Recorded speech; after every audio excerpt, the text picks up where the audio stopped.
I'm ready to get started. So welcome again to another mini session. This is session number, I think 18. 18. So this is the second part of a two-part session we had originally planned when we started talking about salary schedules. And then we kind of went down the rabbit hole and we're like, oh, well, we need to talk about work calendar. We need to talk about pay cycles. That was way too much to fit into one session. So we split it up. We did salary schedule a while back. That video is available on YouTube if you haven't seen it. Cool video. Thank you. Andy and Jill took care of most of that. And then today we're doing work calendars and pay cycle setups. It's a good time. It's the beginning of the fiscal year. Many of you have already done your GL rollover. Some of you have already done your payroll rollover. If you haven't, it's about that time of year to start considering setting that stuff up for the new year to get yourself going. But it's one of those things you only do once a year. So it's also one of those things that in Infinite Visions, there's a ton of ways that you can set it up, but there's really only one way that you can set it up right. Work calendars and pay cycles are very particular like that. They are. Mm-hmm. So we have a lot to go through today. I'm going to cover just the pay cycle portion of it, setting up your pay cycles for the new year, and I'm going to hand it over to Jill a little bit later. She will talk about work calendars and setting up work calendars and generating work calendars and updating work calendars and all that fun stuff that you get to do for the new fiscal year. So I'm excited. We also have, if you didn't hear, we also have a session on compensation statements next week. Someone emailed us about a week ago. I want to say someone from Glendale Union. And they're like, hey, have you guys heard about this new House bill that requires districts to issue compensation statements? And we're like, what? So we looked it up. It kind of snuck under our radar with everything else going on. So there is a requirement, a legal requirement for school districts to generate compensation statements from now on. So we will be covering compensation statements next week. So if you haven't registered for that, go ahead and register for that. I think it's Monday, right? Oh, man. Isn't it the 17th we're doing it? Scheduling a Monday meeting does not sound like something I would do. I did not do that. I must have been forced to it because I would never schedule a Monday meeting on purpose. Jill will look that up. But the email went out the other day, reminder. So go ahead and sign up for that. That'll be lots of fun. It won't be too long. Compensation statements are really easy to set up. So let's go back. Let's get on topic here. And the 17th at 1 o'clock. Yep. Wow. Well, at least I did it in the afternoon. So I was thinking half awake anyways. All right, so let's talk about compensation statement, let's talk about pay cycles and let's talk about work calendars. So I will go ahead and share my screen. Give me a moment here.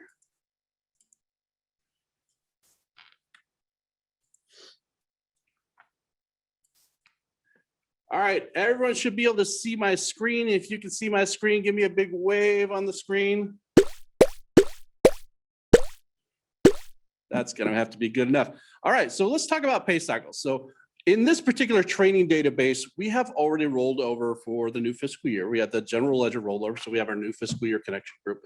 We've also done the payroll rollover. So all of our payroll stuff is already, the positions and the work calendars and everything's kind of a blank template in there right now. This is not something you can do until you have done the payroll rollover. I've seen people try to do this before, but when the payroll rollover runs, it actually wipes all that stuff out and puts in whatever's in the previous fiscal year. So this is something you have to do after your payroll rollover. So let's take a look. We're gonna go into payroll in a moment here. There we go.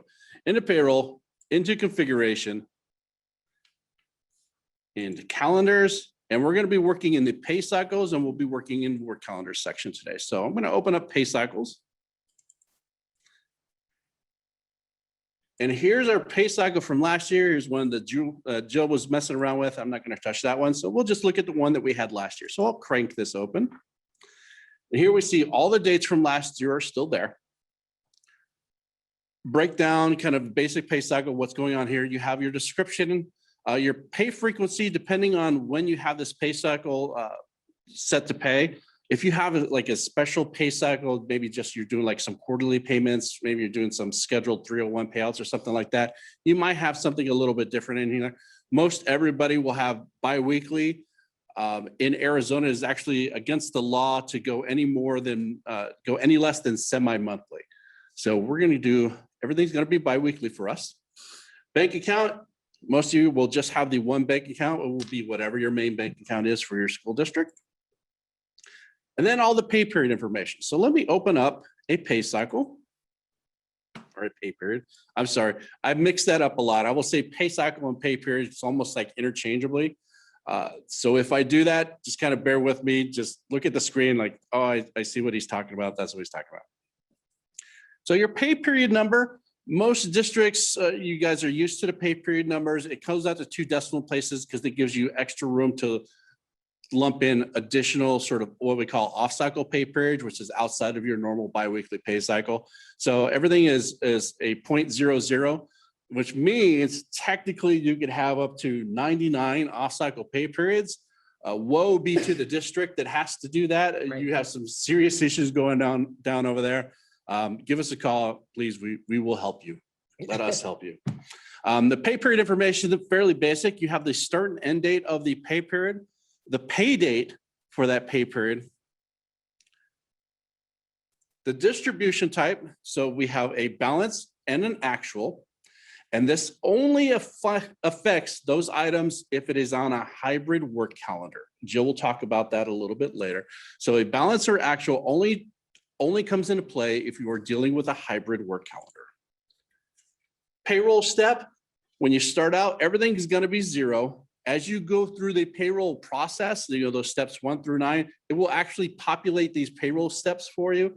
So meaning you could, in some instances, if you needed to, come in here and manually change this payroll step. It doesn't change where you are on that screen, but sometimes we found that if you get stuck or if it won't let you unpost or reprocess a pay period, sometimes we've had to go in there and do the payroll step, modify that. And then the check message. This is the one that shows up on the check, like have a great spring break. Don't spend all your money in one place, 301 payout, things like that. So if you have a check message that is specific to this pay period, that's where you'll set that up. Cancel out this screen. You have a calendar in here for pay periods. I don't want to say that this is like useless, but it has no use other than just being a calendar.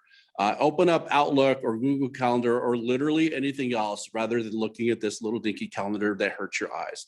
It just has little green days that show you when your pay dates are. Other than that, it doesn't do anything and you can ignore it. I guess thanks, Tyler, for throwing in an extra tab, but it's really nothing that you actually use it for. So let's talk about setting up a pay cycle for your new year. There are 2 schools of thoughts to this, and I will show you each one, and then I will argue extensively for you to use one over the other. Let me show you the easy way. And I'm going to use easy in sort of air quotes here because it's not easy. Arguably easier. When you open up your existing pay cycle, you can go up to actions, and there's an action item that says update pay periods with next year's dates. So if I check that box, this will add 1 year to the existing pay period dates. Do you wish to continue? So if you look down at the dates of my pay cycle, it's going to say anything instead of 2020. It's essentially just going to do a find and replace on 2020 and change it with 2021 and then change 2021 to 2022. So I'm going to go ahead and click yes to continue.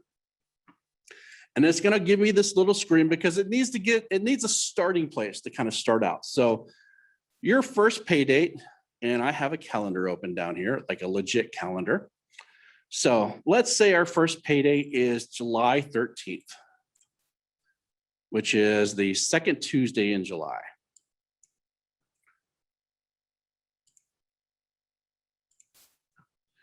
And then our first pay period start date Would be July 1st.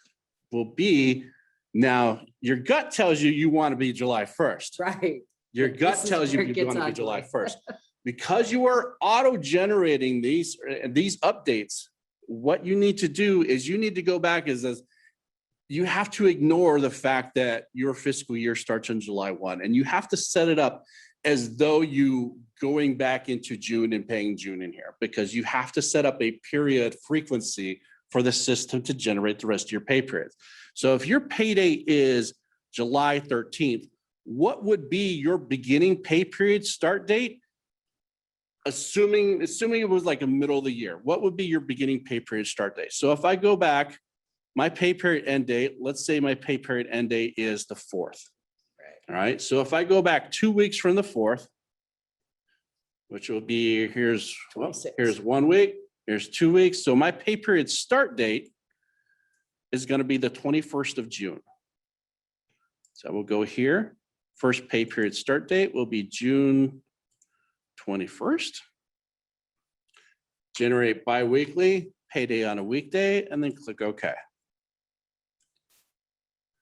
And then boom, like magic, it updates all the years and all the pay periods that are currently in this pay cycle. Of course, the first pay period is now out of whack because you put in June 21st. So I'm going to open this pay period up. I will change this to 7/1.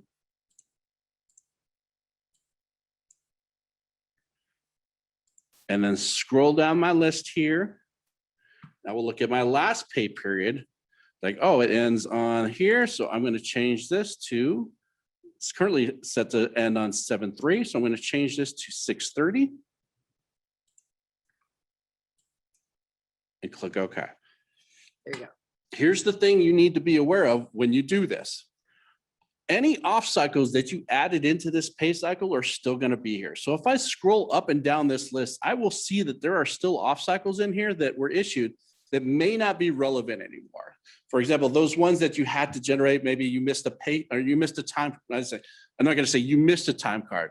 Let's say more correctly, the employee did not turn the time card in on time, or the supervisor or manager, whoever was responsible for signing off on that time card, neglected their responsibilities as a manager of peoples and employees to turn in that time card. It's never your fault. It's always going to be their fault. Somebody else's. It's always somebody else's fault. So if I go in here, all these off cycles are still here. But if I don't need them, I can go ahead and delete this out of here. I'm just going to hit the delete key. Yes, we'll remove that row. And I can clean up these off cycles, assuming they're not attached to a work calendar, which could happen. So if you have an off cycle that you attach to the work calendar, you're not going to be able to delete these out of there. So I would have to go through and review all of my pay periods. I know a lot of districts will have an off cycle pay period for, say, balance the contract or that big teacher payout at the end of the year.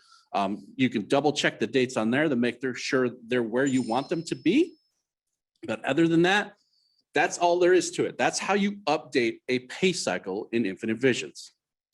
I'm going to show you the other way. I'm going to go ahead and click OK. The other way is to just create a new pay cycle from scratch. So we'll click add a new record in here, and I will do biweekly FY22. My pay cycle is going to be biweekly. My bank account is going to be the treasurer. Then you go up to actions, and there's another action item on there for generate pay periods. I'll go ahead and click on that, and it will give you a very familiar screen that we just saw with the other one, and it's the same information in there. So let's talk about which dates we want to set up. I'm going to open up my Excel spreadsheet here, because every district is a little bit different. So we're going to go through a couple of examples here. So on this spreadsheet, I have a calendar that kind of overlaps June and July. So you can see how that overlap happens when you set up your first pay period date. So if your pay date is the 13th, then what is your pay period end date? So if your pay period end date is on a Friday, this is going to be your pay period dates. The 19th through the 2nd is the pay period dates that you're going to put in there to start your first pay period. If your pay period ends on a Sunday, you're going to put in the 21st through the 4th. Either way, I think when we initially talked about the recommendations on the pay dates, once that law kicked into effect, the recommendation was to put a pay period with an end date on Friday, because that gives you an extra 2 days of process time if you need to. So if something really happened or really hit the wall, or there was a holiday or something, you had an extra 2 days of that first weekend to try and process as much as you needed to get done. So that's if your pay periods paid, if your next available pay date for the first of the year is going to be on the 13th. If it is on the 20th, 1 week later, it's very similar. Everything is just pushed forward a week in the calendar. So you can kind of see how those dates spread out.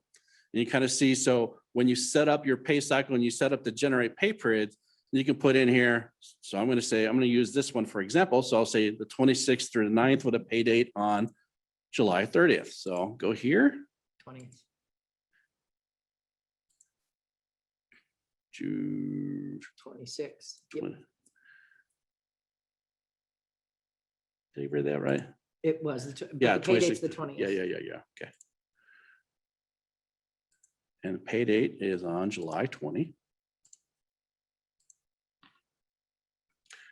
The difference with this one between the other one is it actually asks you the number of pay periods you want to generate. In the previous one, it just updated whatever pay period you had out there. My recommendation here is to always put 27. It doesn't mean you're going to have 27 pay periods. It means it's going to automatically generate 27 pay periods. And it gives you some wiggle room if you need to go in there and adjust things. So you can kind of fix the way that your pay period ends at the end of the year. So I'm going to put 27 in there. And we'll go back to my spreadsheet.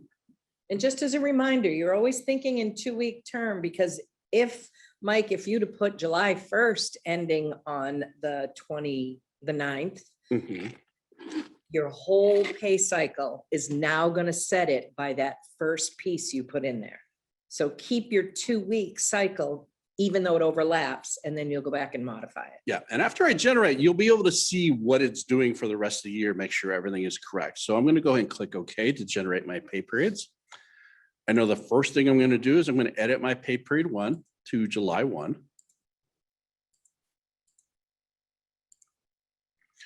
And if I look at my pay periods, everything is perfectly spaced out every 2 weeks, just like they need to be. All of those off-cycle pay periods are gone. I can scroll all the way down to the bottom. I see pay period 27 actually shows up at the bottom from 6/25 to 7/8. So I can adjust this to 6/25 to 6/30 with a pay date in July. The biggest thing for people to get over when generating these is that your last pay period of this fiscal year is always going to be in July of the next fiscal year. Just like this year right now. So when you finish out paying in June for days worked up to June 30th, that pay date should really be in July somewhere. Don't try and force it. There's no reason to really kind of push. And we used to have people do, oh, I'm going to do up to 6/30 payable pay date on 6/30. First of all, that's an audit finding because it means you have to process the payroll within the pay period that you are working on. And second, it means it's going to leave a gap at some point that you're going to have to play catch up with to make sure your employees are paid appropriately. Because what it comes down to is most people operate under the idea that there are 26 pay periods in a year. There are not. It's like you almost need a leap pay period. So the way we kind of get around that is we have the last pay period of the year and then the first pay period of next year. And what'll happen is in an ideal setting is that they will have the first pay date. They will have the same pay date for both of those pay periods. So you'll have the end of the fiscal year on one check, and then you'll have the beginning of the fiscal year on another check. And at the end of the day, they really get a whole check. It's just going to show up in 2 different amounts. So let's go into my Excel spreadsheet here. I will show you a couple of examples. I have 2 examples here, one with a pay date on July 13th and one with a pay date on July 20th. So I'm going to use the July 20th. I'm going to scroll down to the list here and let me zoom in here so you guys can see this a little bit better. All right. So if I look at my pay period 27 of FY22, it's going to be 6/25 to 6/30 payable on 7/19. And then I look at my first anticipated pay period of FY23 is 7/1 to 7/8 with a pay date of 7/19. So they both have the same pay date.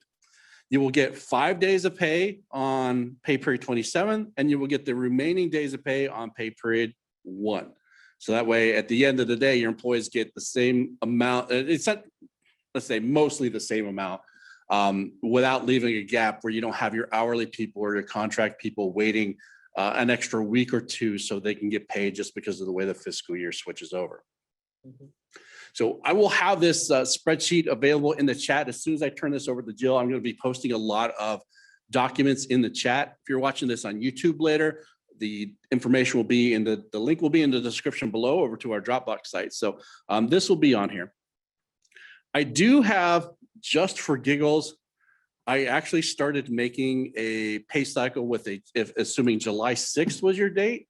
And then I went through it and I thought to myself, there should not be a July 6th pay date in your new year. If you're working in FY22, there should not be a July 6th pay date because all of the dates that are eligible for a July 6th pay date are all going to be in June of 2020 or 2021. So if you have a July 6th pay date, you have something out of whack. It's going to take some time to kind of fix that. So if you need some help, give us a call. We're happy to help you. The biggest problem we ran into with pay cycles is once they go out of whack, it takes years to get them back in sync to where they need to be. We've run into instances where districts would be running their last payroll of the fiscal year for a pay date of like, June 10th or something. And then they go 4 or 5 weeks without getting paid again because of the way the pay cycles got laid out. So make sure that you are laying out your pay cycle so you have a standard biweekly pay cycle, biweekly pay for everybody. If you're out of whack, it's going to take a while to get back to it. Good question. Yes, when adding the new pay cycles, don't the old pay cycles stick to the deduction for? Okay, so yes and no, yes and no. I'll get into that in just a second here. So I'm adding the new pay cycle. I'm going to close this dialog after update and click OK. So now I have my pay cycle that I updated and I have my pay cycle that I created from scratch. I am going to strongly urge you, and I will fight anyone who says differently, to just create a new pay cycle from scratch. The reason for that is when you update a previous pay cycle, it updates and then you go into the work calendars and you update the work calendars. It attaches everything that is attached to that remains attached, which is okay in some instances, but guaranteed we've run into this situation literally every year. Somebody will update a pay cycle and then update a work calendar and then not realize that they have an ex-employee still attached to that work calendar. And then they get about, down the line, August, September, and they realize they've been paying an employee that doesn't work there anymore. For some reason or another, the termination checklist wasn't being followed. Certain updates weren't being done. It is much easier, much cleaner to create a new pay cycle and then attach that pay cycle to the work calendars as you are creating them. That way you know exactly which work calendars you have finished. And then when you do that, you update the positions associated with them. So it all just kind of cascades down. And then at the end of the day, when you are ready to get going and you're ready to start processing your payroll for the new fiscal year, you can look at those items that still have the old pay cycle for them and like, okay, I can start getting rid of these. I can get rid of this work calendar. I don't need it anymore. Or I can get rid of these, this pay cycle. I don't need it anymore. Here's the caveat for that. Getting rid of a pay cycle is extremely difficult to do. Like the question came in, it came in direct message, so you can't see it. But the question came in, yes, it's still attached to deductions and it's still attached to leave plans, because if you go into deductions, you have to turn on which pay periods the deductions is attached to, and the same thing with leave plans. Technically, what you would have to do is go into each one of those deductions and deselect that pay period or that pay cycle from that deduction. But like anything that we do, there's a query for that. And it's really not difficult to do. And I know we host a bunch of people that are on here today. If we don't host you, let me know. I have no problem sending you the query. But what this query will do is it will allow us to remove all of those deductions and leave plans that are attached to your old pay cycle. That way we can delete it out for you. It takes about 2 seconds for us to do. I think we did it yesterday, didn't we, Jeff? Yes, you did it yesterday. Yeah, Jeff's nodding his head with his cool shades. So it's easy to do. So if you need help, I'm happy to do it for you. If you need the query, send me an email. I know you're posting in a chat, Britt. Send me an email that way, and I will reply and send it back to the query. It's maybe a dozen lines or something like that, and it has some instructions on it. So happy to help you. But we've cleared out a lot of old pay cycles for that. All right. Any questions on pay cycles? I think we went a little bit longer. Did on my good. pay No, cycle. we did good. We did good. All right. With that, I'm going to go ahead and stop sharing my screen. I'm going to turn it over to Jill. To share my screen. He's turning it over to my way. Where am I sharing? Okay, can you see that? Jeff, give me a high five, thumbs up. Okay, good, good, good. So Tracy, I saw your question. How do you add a 0.1 pay period if you've already created all your pay cycles? So, Yeah, they did want you to address that. okay, we can go back really quick. We'll go back really quick. Yeah. Yeah, I can. well, I'm going to have Jill walk us through it. So Jill, go into pay cycles. Where'd you like me to go? Open up that FY22 pay cycle we created. And let's add a balance of contract paper. So it's really, you treat it the same as you would any other off-cycle paper. So let's go, when's like the end of May on here? 24. 24. All right, so let's add a 24.5 or 24.1. Come on, right click. So you're gonna right click in the grid, choose add. And we'll give you the option to add a new pay period. So we're gonna add in, I know we're gonna kind of shoehorn this thing in between 24 and 25. So put 24.1. And you hit tab. And once you hit tab, it will automatically adjust the dates on that pay period to match the pay period number just below it. So if you have 24.1, it will put you the dates for 24 in there. Watch this. When I do 23.1, see, it changes them again. So we're gonna put 24.1. And because we know 24 is 514 to 527, we're actually going to change 24.1 to 528 to 528. Payable on 6/7. Because when you attach this to a work calendar, if you attach it to the work calendar, and just want to throw this out there, you do not attach most off-cycle payrolls to a work calendar. Only in those instances where you have a bulk amount of people that you're paying out all the time at the same time. It makes it a little bit simpler that way. And in this case, for all the teachers that we're attaching to, this is going to make it simpler this way. So we're going to actually attach it to a work calendar. You have to have consecutive pay period or consecutive dates on the pay periods that you attach to a work calendar. So we changed the dates to 528 to 528, payable on 6/7. So go and click OK. Then if we scroll down this, can we refresh the grid or requery that? I can't. Just right click in the grid there. You should see a requery. There it is.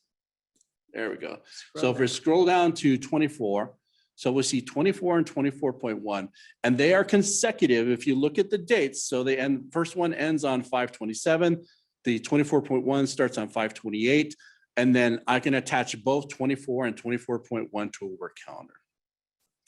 The question, would anything weird happen if you change the pay date? No, only the pay date would change. So typically, no. You do want to, it will, if you're doing direct deposit, the pay date will attach to whatever the direct deposit is for that pay period. So no, nothing in particularly weird will happen to the pay date. In fact, we've had instances where we've had to change the pay date on a pay period halfway through the fiscal year. So it's not detrimental. So if you find something that needs to change, for example, if it falls on a holiday, so if you get a holiday and stuff and you need to change the pay date, it's easy enough to go in there and just change the pay date. If you are getting an question, why do I get the error where it tells my dates overlap? Because the pay period end date must be adjacent to the pay period begin date of the following pay period. So if you look at 24 and 24.1, the pay period ends on 5/27 for 24, and then the pay period begins on 24.1 on 5/28. So they're right next to each other. You can't have them overlap. They have to be right next to each other. All right, cool. Thanks, Jill. Take us into work calendars. Okay, so obviously, we're still in configuration in payroll, and we're going to go into work calendars. So I'm going to kind of just touch on work calendars in general, and then on our rollover world, kind of what happens. So as you can see, we rolled over, and here's a whole bunch of work calendars with odd dates in here because they rolled over, in this case, from a couple of years, training database. And then I've already gone in and made some changes. First, I want to talk about just calendars in general, just touch on these fields. So when you're here in your work calendar, this information tab, the name and the description of your work calendar, be specific enough that you know when you're looking at this list of work calendars, what it means to you. You'll notice we have with holidays, without holidays. Keep that in mind. Starting and ending date of the specific work calendar. In this case, we're looking at a 12-month calendar. So my starting and ending dates are going to be the entire year. These people work the entire year. Couple things. Once you put in your end dates, the system automatically estimates what it thinks the days are. This is where you follow your contract. Teachers work 195 days. Once you start messing with your days, that number will change to be the amount of days that the teacher's calendar is at. Include weekends as non-work days. That will set your calendar to automatically put the weekends as non-work days, just what it says. Include non-work days in docking calculations. So that is if you want those non-work days to be part of their docking. They have a full-on schedule and they got to work every day or they're docked. Distribution type. So this is when we're going to talk about the various types of distribution. Remember, when we were on pay cycles, it really doesn't matter. What matters is what we do when we come over here. So balance start period full. That is going to take somebody's full salary and divide it by 26 pays, for example, if we were to use a 26 pay, and it will give them their full salary on every pay period for those 26 pays. Start period full. Takes the piece of it and gives them 1/26. If it's a 24 pay, it'll give them 1/24 of their pay, however many days you have in there. Balance start period actual. So you see this quite frequently when maybe the new teachers are returning the week before it's in the middle of a pay cycle. Start period actual will take their contracted amount and it'll divide it by the number of days versus the number of pay periods to pay them for 5 days on that first one. And then it takes the balance of their contract and divides it amongst the remaining pay periods. So when you set up a position in pay, you quite frequently you see that daily rate. This is where it's going to come into play. If I get $500 or $1,000 a week, I get $100 a day. My calendar says start period actual. My first pay period is 3 days. I'm going to get $300. Then it's going to take the remaining of my salary and divide it amongst my remaining periods. Actual. An actual is the work calendar dates define your pay. Okay, it looks at those time paid, time work. Typically that is your timesheet employees. They're on an actual. If they work, they get paid. So a hybrid gives you the ability to mix the actual and the balance together. It does it by pay period, but it actually will look at that first pay period as an actual, and then it will balance out the remainders. Again, it's controlled here, not in your pay cycles. Ready to generate? Well, let me get to the start period. Actual. Oops, sorry. There. When I said balance start period full, you'll notice these blocks came up. That tells me what is going to be the starting pay period, what is going to be the ending pay period, so that the system knows how to distribute their position. In here, you have this ready to generate. Ready to generate. It typically, when you roll over, that is turned off. Reason being is the system, as you know, whenever you go into positions and pay, the system automatically, every time payroll closes it, it regenerates those positions. When you're working at the beginning of the year, setting up your calendar, setting up your positions, you don't want it doing that. This is where it's controlled. Once I'm done with all of my calendars, I'm happy with the dates, everything is where it needs to be, pay cycles, I would then turn this on here or from the grid, and it will generate all my positions. Lump sum information. A lot of you are familiar with this for the teacher's balance of contract. For example, we just, it's the calendar it's looking at is a different one. I'm going to make 23.2 my final lump sum payment for the teachers, and maybe it's going to be a 4 pay period in 1. This is where it controls that. It means anybody paid on 23.2 will be taxed as if it's 4 individual pays. It's controlled right here, and it also pays them. So I'm looking at their schedule, and a 24 pay takes their contract and divides it by 24. Well, if I have a balance and I want to make it a 27 pay with 23.2 being your extra, it will divide it by the 27 and lump those together on 23.2. At the bottom here, updating your positions. When you're creating the calendar, this will update starting and ending dates for everybody or for everything attached. You know, you have your mid-year hires, that person who started in January, and so on the positions and pay, their calendar start date may say January 1st. At the beginning of the year, when you're resetting it, once you have your dates, you want to check this, restart the starting and ending dates, and all the positions that are going to be attached to this calendar, you can reset their starting and ending dates and pay periods by checking the box. Just a quick overview of what this information tab means. We'll have something in the handouts for you to go through it. And those handouts are now posted in the chat. So if you're in here, go ahead and take a look at the chat. You can download everything we're kind of talking about today. We're not going over those items step by step, but they are good references. Yes, very good. Okay, so now we're into the pay period tab. So in this particular, I selected the pay period I've been working on. That way I don't have to recreate. FYI, this tab worked, although you have to select them. It has nothing to do with Arizona. You just, if you don't select it, when you move, I can move things around. It's not a big deal. But if you have work select, you have to have paid. These are for another state. They're just in there. Everybody gets in the habit of selecting both. You can have both, but you can't have worked without the paid. Okay. Select your work your pay periods. You can select all and then go through and unselect those periods that I don't want in here, or I could leave it at all, or you can go through and individually select them all.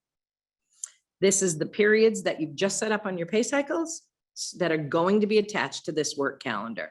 On a teacher's calendar, maybe I don't want them to work. They're not going to get pay period 1, 2, and 3. They're going to start on pay period 4. And then I'm going to go to the end, and their last pay period is 23.2. I can uncheck what I don't need.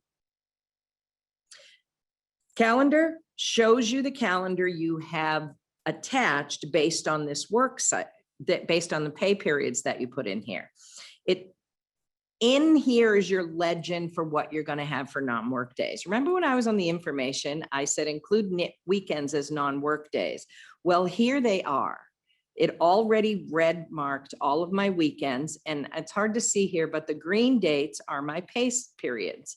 So it already knows those dates are here. Now I want to get my calendar down to what legitimately, and I'm going to get out of this one and go into one I've messed with, is the number of days they're going to work.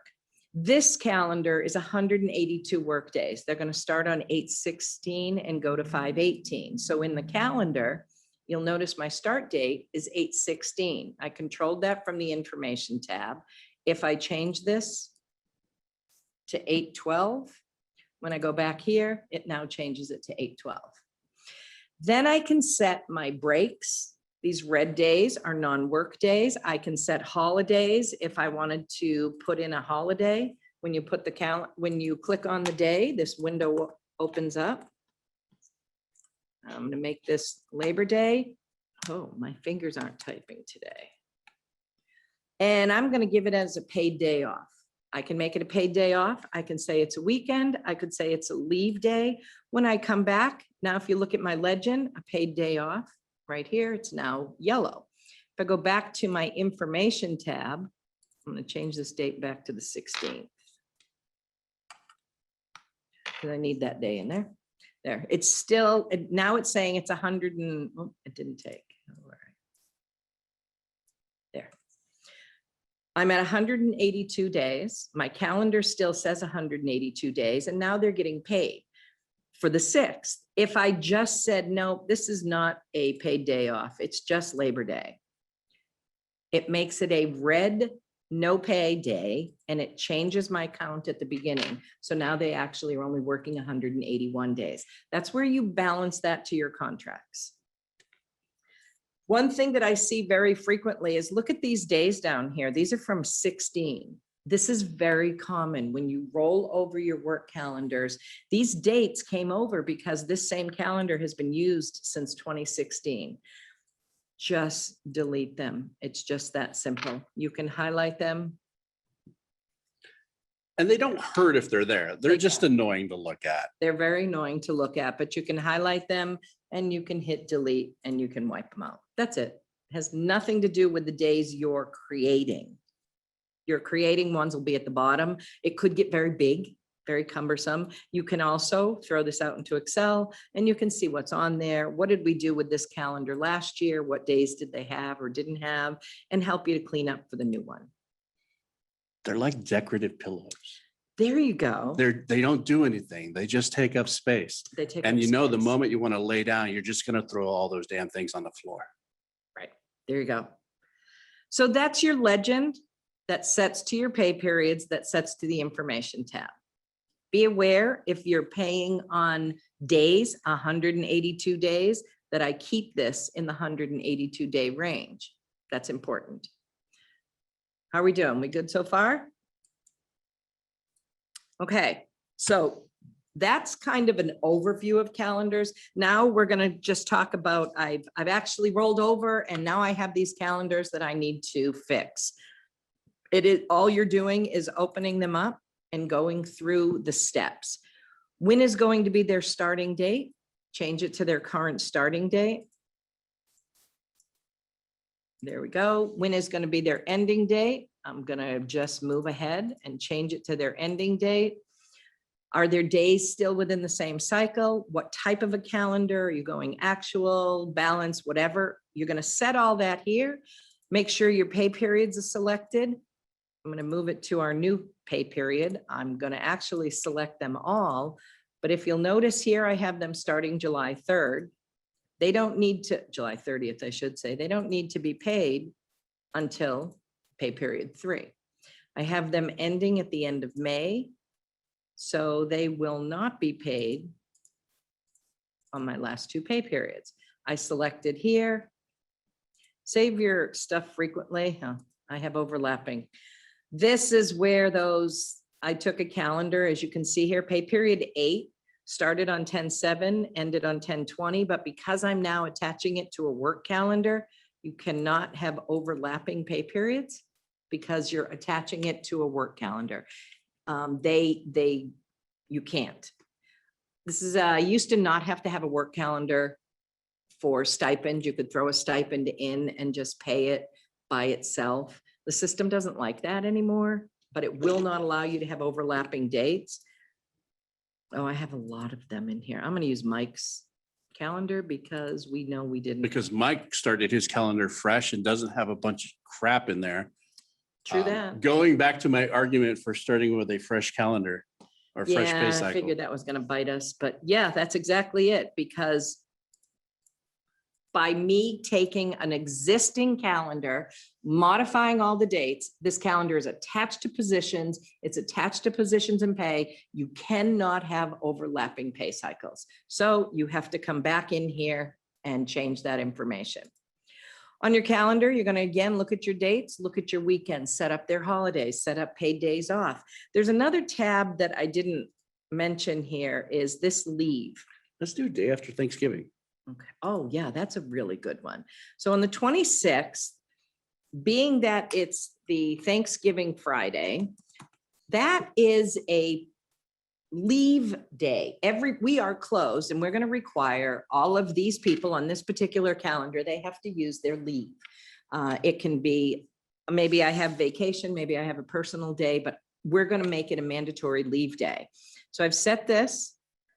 Now, if you look at my November, It's actually an orange day. That's really hard to tell. They picked a lousy color, but it is orange. And what I have the ability to do is to now, everybody that's attached to that calendar, I can process a leave and it will put used on that leave plan, which I can do one of those. I'm going to hit OK.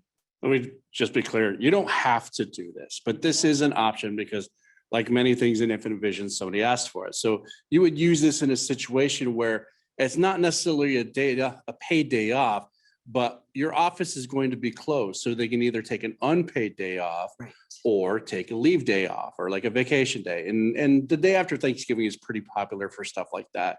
And it's usually the best example because you're going to get Thanksgiving off, but not necessarily the Friday after off. In fact, in the county offices here, we used to work the day after Thanksgiving. It was way back in the day. And we did Black Friday shopping on our way into the office. And then we came into the office and played with the new toys we bought. And that was how we spent our Black Friday because everybody else was off. But you can, this is just one of the ways that you can set that up. And Jill, show us how you, So it does go by work calendar. So this particular work calendar, I set it up as a leave day. Now, when you go up to your actions and post mandatory leave, I can put in here whatever leave plan I want to use. If they have that leave plan, it will put a mandatory used on it. If they don't have the leave plan, well, it's not going to do anything, but it also isn't going to pay them for it. So I could select maybe a 12-month personal. You can go by employee or everybody that's attached to this. And I don't think I know who's on this calendar, so I'm not going to be able to go look at it. But if I wanted to select just one person, I could remove it all and say everybody, it's going to go to their 12-month personal, then they're going to get 8 hours of used. Is the leave day counted in the total number of work days? Let me go look at that. So we know that we were at, this calendar was not, right? Let's go into our 182. On our 182 calendar, I'm going to take that same day and make it a leave day. On that Friday. Now, we already knew that my calendar was set to 182 days. It's still at 182 days because it's not a work day. It's not a paid holiday. It's just a leave day and it should be right. Geez, I don't know if I had that. Actually, I'm going to check this because I messed with these days beforehand, so I might have messed it up. Right, I'm at 182 and I'm still at 182. I add the leave day and it stays at 182. Because if you don't have it, it's not going to pay you for it. You're using your leave. So it's going to keep it at the 182. You see right here. It's not a paid day off. If it was a paid day, that would count different. That makes sense? So we've copied our work calendar over. We've gone in, you're messing with it. You're changing the dates. You're putting in your new starting and ending. You're getting everything set up. Do all of your work calendars, save them. Once you're done in here, you can update the positions. This is a day by day. If I say, this calendar was 7 of 18, and I'm now moving it to 7/27 of 21, and this is going to go to 22. Down here, it'll take everybody that has a start date of 7/27 and of 18 and make it 7/27 of 21. Well, that person that started in January, they're not going to be affected by this because their start date is not 7/27. That is where you want to go down here and reset everybody. The beginning of the year, you definitely want to reset everybody so that you grab all those positions that are attached to this work calendar. Yeah, so all those ones that Those late starters. starts, or the ones that start in like October, November, whatever, you can reset those and it resets everything. This is not something you want to do once you've already started paying on these calendars. No.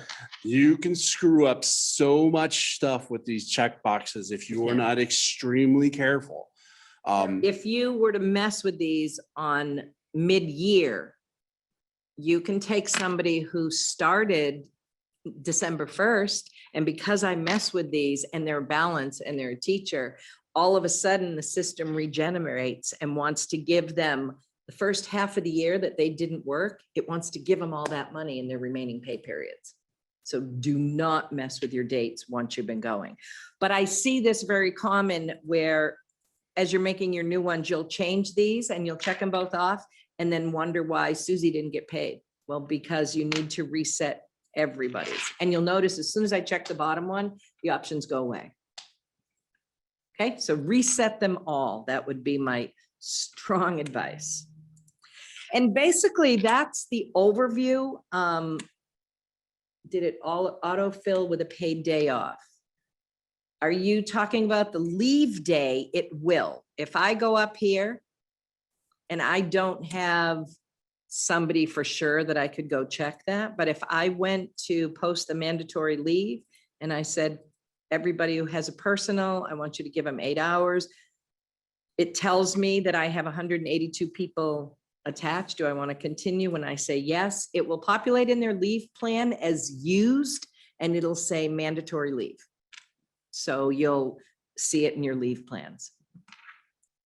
I don't have anybody working during this time, so that was my substitute calendar. So when you start creating these work calendars, you really need to make sure that you're concentrating on all your 12-month calendars first. Because those are the ones that immediately right out the gate, you're going to end up having to pay. But they also give you a template to use. So when you finally get those calendars set up, your 12-month salary, 12-month hourly, when you finally get those calendars set up and you put in all their breaks and everything, Correct. you can actually, there's a process in here, there's an action item in here I'll do that will it. allow you to copy all those days off to other calendars. So you don't have to continually be putting in spring break and fall break and Thanksgiving Day and all that stuff. It will just, you can copy all that stuff over. So let's take a quick look So at that. here is, and I think I did it on the 182. So on this 182 substitute, I went in and I put in the breaks so that I knew when the fall break was. And if I wanted to use this as my template, up here, actions, apply calendar template. When you go here, I have highlighted on the grid the calendar I want to use as my template. And I'm going to make this applied to the 190 parapro right underneath it. When I hit OK, it says, are you sure you want me to do this? I'm going to take all those non-work days, holidays, etc., and move them on to this one. Wait. Are we backwards? Yep, we Yeah, are all right. backwards. Other way. Yeah. Ooh, All right, bad idea. we'll chop that part out of the video. Yeah. Let's go back. So you're going to select the calendar that you want to update, and you're going to use the template action item with the calendar you want to update from. So here you're going to select your 182. And so what this is going to do is this is going to take the days off that you put in that 182 calendar and put those same days off in that, I can't even read that. It's- Yeah, it's 190 day something. It's one, I know what it is. It's the 190 day parapro. Okay. So when I say yes, and I hit this, it's done it. Now I'm going to go into this 190 and it's going to have the exact same information that I Well, put. go into the pay periods, and that's where you're going to see the change. Mhm. I'm sorry, the calendar, in the calendar. Here's my calendar. There's my dates, my holidays. They have some non-work days as well. So the nice thing is that I can do, so if I wanted to use my 12-month work agreement, I could highlight maybe 5 or 6 of these. I want to take all these guys down here. I'm going to apply the 12-month balanced. When I say okay, it's going to say, you sure you want to use that? I do. Now remember, you're seeing the dates here. Look at all these weird dates, 18, 19, etc. Now I got to refresh my grid. I can't do that one from here. Sorry, got to get out and come back in. I don't think it's going to update those dates. It's going to update Should. the page. Oh, it's update inside. I played with this a lot. I played with a So lot. it's of updating your these. calendar is what it's doing. And I had no holidays on that other calendar. This is actually looking at the wrong dates because in order to get the right dates, you have to change the beginning. If you don't change all this calendar does is looks at the dates that you've encompassed on your first information tab. So if I have 19, then when I go here to the calendar, it's now going to show the dates that encumber the dates on that front tab. So you do have to change your front tab. Only finance people say encumber. Yeah, that's true. Sorry, finance. Okay, there we go. Now when I go to my calendar tab, it clicks over to the new calendar. I had no holidays or anything, so it brings up within the dates I wanted exactly what was on the So original I'm calendar. curious in that non-work days grid below, can you scroll up? Does it still have the 2016 dates in there? No. Because the text, I took them out of the 12-month. okay, I had already taken them out. is there one? That I didn't take them I'm out wondering of? if, because the verbiage of that pop-up box says it's going to remove all the dates from the old one and put in the new ones. So I'm wondering if maybe, So I can take any one of these others. I think one of these have dates. Let's look at this. I'm just curious. That's not something we Break it. covered. Boom, boom, boom. When we talked about clearing out those old pay cycles, I just wonder if there was an easy way to do it.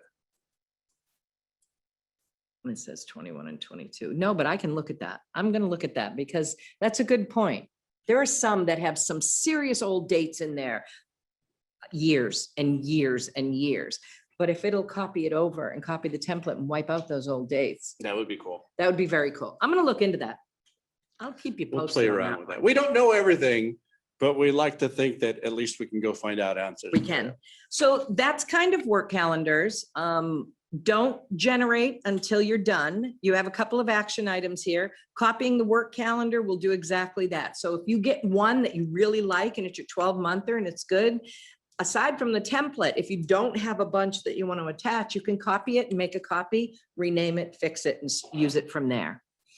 Update your positions and set ready to generate. Those are the last two things you want to do. Once you have your calendars created, you've got all your dates are good, your days are correct. You want to update your positions. This will update all the positions tied to that calendar, and then set that calendar as ready to generate. When you go into the calendar, that'll flick this button right here. And now whenever anybody goes into a position of somebody attached to that calendar, their position payroll people will regenerate. Those are your two main action items that you're going to want to use once you're done. Applying the template we touched, post mandatory leave, export your work calendar to Excel.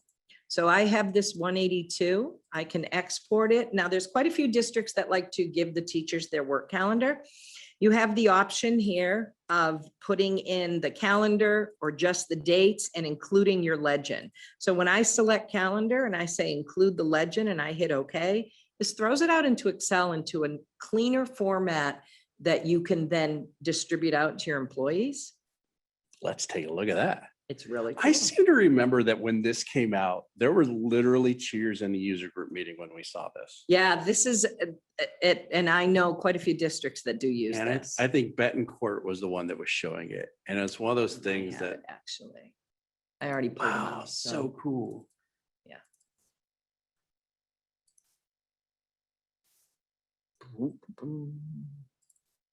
So this is a 12-month, just showing you the legend. So it gives them the colors of the day and then tells them what the day means. Very clean, very quick. I have another one.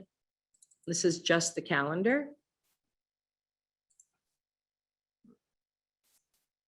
Hold on.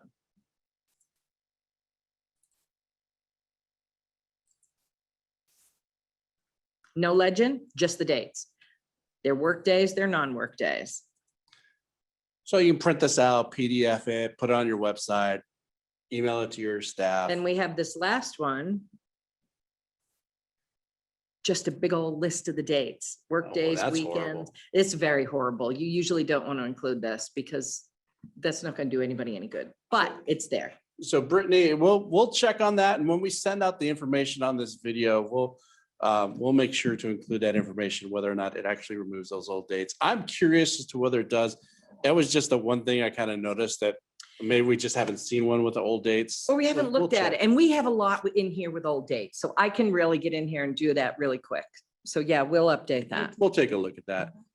Is there anything else, Jill? I think that's about it. So I've covered your actions, you know when you're in the calendar. So again, if you don't need it, unattach your positions and get rid of it. This is a lot of calendars. Might not be a need for so many calendars, but we play in here a lot. All right, I'm good. Cool beans. All right. Thank you, everybody, for joining us today. It was a lot of fun. We made it in about an hour. If you have any questions, shoot us an email. It's mike.martinez@maricopa.gov or jill.win@maricopa.gov. Or if you want anybody, one of us could handle these questions for you, fss@maricopa.gov. We can take care of you. Thanks, everyone, for joining today. We'll send out a link. What is today? Is it Tuesday? Tuesday. It's Taco Tuesday, ladies and gentlemen. All right, so maybe by the end of this week, we can get this video out to everybody. Probably next week, though, after we've done the Monday session on Right, compensation statements. Mhm. In which case, I'll get to remember how I did compensation statements. I think that was one of the first presentations I've done. Yeah, most districts have been using Independent them sort of already. So there's little pieces that have changed, but yeah, it's been years. I want to say it was in like Florence in like, I don't know, 2007 when I did compensation statements. I still have the PowerPoint. Yay. It's hideous. So Wow. I'll update it. We'll do some cool stuff. We'll do it live so everyone can see. Have a great weekend. Have a great week. Bye, everybody. Be Thank you. safe out there. Thanks for joining. A few days till Friday. Right.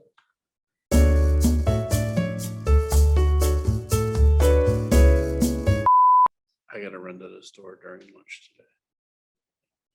You're going shopping? Yeah, I gotta go get me some freaking golf shorts. Oh, you said that. And I was like, I was planning to do it like Wednesday or Thursday, and I looked at my calendar. I'm like, I'm not gonna have time. If I don't go today, I am not gonna get around to it. So you get to go shopping. So I get to go shopping. That sounds exciting. It's gonna be I hate when it just says appropriate golf attire. Well, what's appropriate golf attire? I need someone to tell me that because I have all the fashion sense of a potato.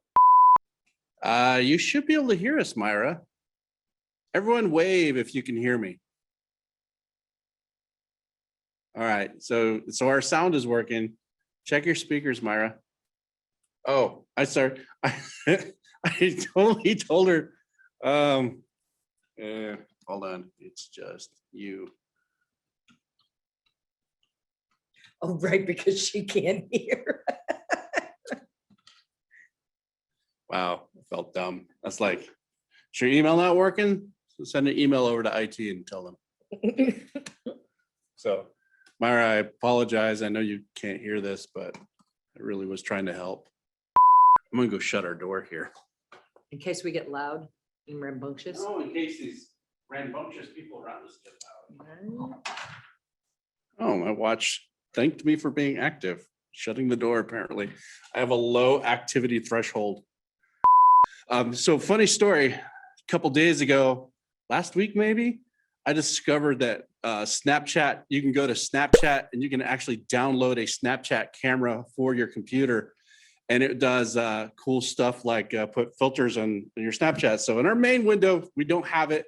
But if you look in some of the individual windows, you will see that it has made its way through our office. And so every once in a while, you'll see someone with a crazy filter on. Funny thing is, so I had a Zoom meeting with the district last week. This was about a day after we discovered this. And I had a cat on my head the entire meeting and nobody said anything. They just like acted like it was just totally normal. And so I don't know what worries me more, the fact that nobody cared that there was a cat on my head or the fact that nobody thought it was odd enough to point out. So there it goes. I guess that's live by my reputation. All right.